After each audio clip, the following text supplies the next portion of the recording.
Assalamualaikum warahmatullahi wabarakatuh. Di sini saya akan mempresentasikan hasil diskusi dari kelompok kami, yaitu kelompok 2 tentang materi kelainan mutasi kromosom.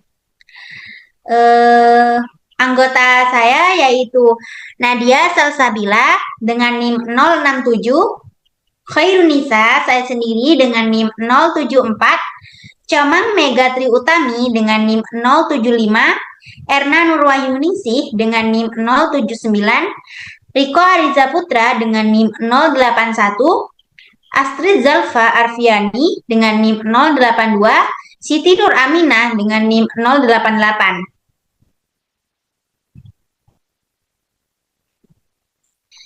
Yang selanjutnya yaitu pengertian mutasi kromosom. Mutasi kromosom yaitu mutasi yang disebabkan karena perubahan struktur kromosom atau perubahan jumlah kromosom. Perubahan tersebut hanya bisa diketahui melalui analisis genetik atau pemeriksaan mikroskopis. Mutasi kromosom juga disebut dengan kelainan kromosom atau kromosom abnormal.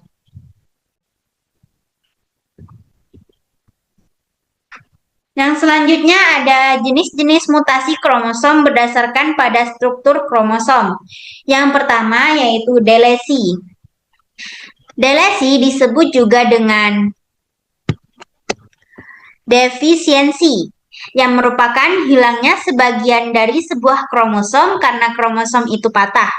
Potongan kromosom yang tidak memiliki sentromer atau asentris itu akan tertinggal dalam anafase dan hancur dalam plasma. Yang selanjutnya yaitu inversi. Inversi yaitu peristiwa bahwa suatu bagian dari sebuah kromosom memiliki urutan gen yang terbaik. Yang ketiga yaitu duplikasi. Duplikasi disebut dengan penambahan patahan kromosom pada kromosom normal. Biasanya duplikasi ini bersangkutan dengan transloasi dan biasanya selalu disertai dengan terbentuknya kromosom defisiensi. Yang terakhir yaitu translokasi, yang disebut dengan pindahnya potongan satu kromosom ke potongan kromosom lain yang bukan homolognya. Atau translokasi tunggal, translokasi perpindahan, dan translokasi resiprok.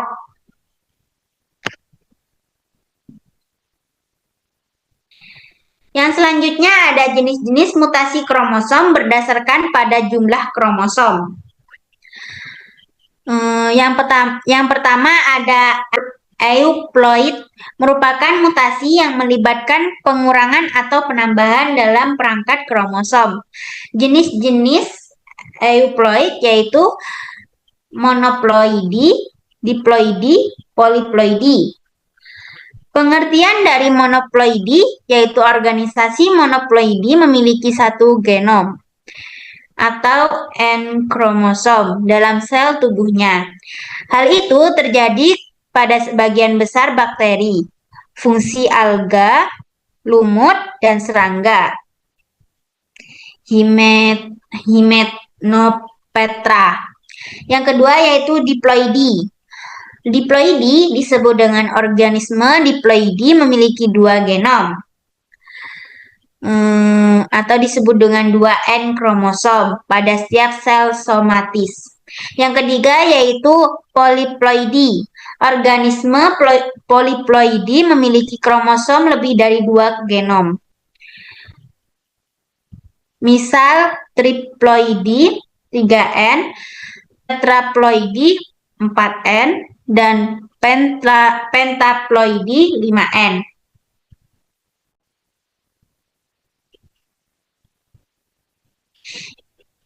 Yang kedua yaitu aneuploidi, merupakan mutase kromosom yang tidak melibatkan perubahan pada seluruh genom, tetapi terjadi hanya pada salah satu kromosom dari genom. Macam-macamnya yaitu monosomik, nulisomik, trisomik, tetrasomik, trisomik ganda. Penjelasannya yaitu yang pertama monosomik, disebut dengan rumus genom atau disebut dengan 2n-1 sehingga menghasilkan dua jenis gamet yaitu N dan N-1. Yang kedua yaitu nulisomik. Rumus genom atau 2n-2 organisme yang mengalami nulisomik menunjukkan ciri-ciri kurang kuat, kuat fertil, dan daya tahan hidup rendah. Yang ketiga yaitu trisomik. Rumus genom atau disebut 2n+1 sehingga gamet yang dihasilkan adalah n+1 dan n. Tetrasomik. Rumus genom 2n+2 disebut tetrasomik. Trisomik yang kelima yaitu trisomik ganda. Rumus genom disebut dengan 2n+1+1. Yang selanjutnya yaitu penyebab mutasi kromosom. Penyebab mutasi kromosom yaitu karena pembelahan sel yang tidak berjalan sesuai rencana, sehingga jumlah kromosom yang seharusnya bisa saja menjadi kelebihan hilang atau terbalik. Beberapa faktor yang dapat meningkatkan resiko kelainan kromosom yaitu usia ibu hamil dan lingkungan.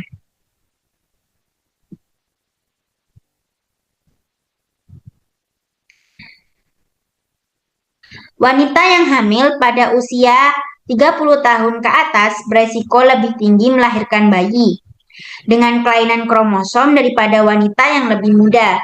Namun begitu, bukan berarti ibu yang berusia lebih muda tidak berpotensi memiliki janin dengan kelainan kromosom. Pengertian dari lingkungan. Lingkungan sekitar ibu berperan dalam terjadi kesalahan genetik. Contohnya paparan zat kimia dan obat-obatan selama ibu mengandung janin. Konsumsi minuman beralkohol, menghisap asap rokok atau merokok serta pengguna narkotika juga bisa meningkatkan resiko kelainan kromosom. Yang selanjutnya ada jenis kelainan kromosom. Yang pertama yaitu Down syndrome. Down syndrome merupakan jenis kelainan kromosom yang paling umum. Kondisi ini disebut juga dengan istilah trisomi 21 karena mempunyai 3 salinan kromosom 21. Normalnya kromosom 21 hanya terjadi dari 2 salinan saja. Yang kedua yaitu sindrom Turner. Sindrom Turner merupakan kelainan kromosom yang hanya muncul pada wanita. Kelainan ini disebabkan oleh hilangnya sebagian atau seluruh kromosom X. Bayi yang memiliki sindrom Turner akan mengalami masalah penglihatan dan pendengaran. Di usia dewasa, wanita dengan sindrom Turner akan mengalami kemandulan. Yang ketiga yaitu sindrom Klinefelter.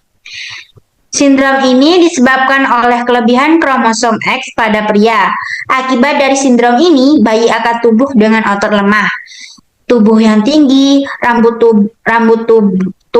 tumbuh tipis, dan ukuran organ vital yang kecil. Sindrom Klinefelter juga menyebabkan disfungsi seksual dan kemandulan saat bayi dewasa. Yang keempat yaitu trisomi 13 atau sindrom Patau. Sindrom Patau atau trisomi 13 muncul karena terdapat 3 salinan kromosom 13. Sindrom ini bisa menyebabkan kelainan pada bagian tubuh bayi serta kecacatan pada intelektual. Penderita trisomi 13 akan mengalami kelainan otot, kelainan jantung, sumsum tulang belakang, dan hipotonia. Yang kelima yaitu trisomi 18 atau disebut dengan sindrom Edwards. Sindrom Edwards muncul karena adanya 3 salinan dari sebagian atau seluruh kromosom 18 akibat kesalahan dalam pembentukan sel telur atau sperma. Yang keenam yaitu sindrom Cri-du-Chat. Hilangnya bagian kromosom 5 merupakan penyebab sindrom Cri-du-Chat. Penamaan sindrom ini merujuk pada kondisi bayi yang menangis menyerupai kucing. Ciri sindrom Cri-du-Chat adalah ukuran kepala yang kecil, otot lemah, pertumbuhan terhambat, berat saat lahir rendah, dan kelainan jantung. Yang ketujuh yaitu Fragile X syndrome atau disebut dengan Martin-Bell syndrome, yang disebabkan perubahan kromosom X yang menjadi rapuh. Kondisi yang muncul karena sindrom ini bisa sangat beragam, mulai dari keterlambatan perkembangan, kecemasan berlebihan, sampai menyebabkan kondisi spektrum autis pada anak-anak. Yang kedelapan yaitu sindrom XYY dengan sindrom Jessop. Sindrom ini adalah sindrom kelebihan kromosom X menyerang wanita, sama halnya dengan sindrom XYY. Sindrom triple X tergolong langka. Gejala yang muncul akibat sindrom ini adalah tinggi di atas rata-rata, otot lemah, gangguan bicara, dan sulit mengendalikan tubuh. Yang selanjutnya yaitu cara mengurangi resiko kelainan kromosom. Perbanyak konsumsi asam folat. Asam folat sangat penting bagi ibu hamil karena mampu mencegah beberapa cacat lahir, terutama pada otak dan tulang belakang bayi. Seorang ibu bisa mulai mengkonsumsi makanan tinggi asam folat seperti buah-buahan dan sayur hijau setidaknya 1 bulan sebelum hamil dan dilanjutkan selama kehamilan. Yang kedua yaitu lakukan pemeriksaan kehamilan secara rutin, baik sebelum perencanaan kehamilan dan kehamilan. Seorang wanita perlu melakukan pemeriksaan kehamilan secara rutin, sehingga dokter dapat menyarankan hal apa saja yang perlu dilakukan agar janin dan ibu tetap sehat.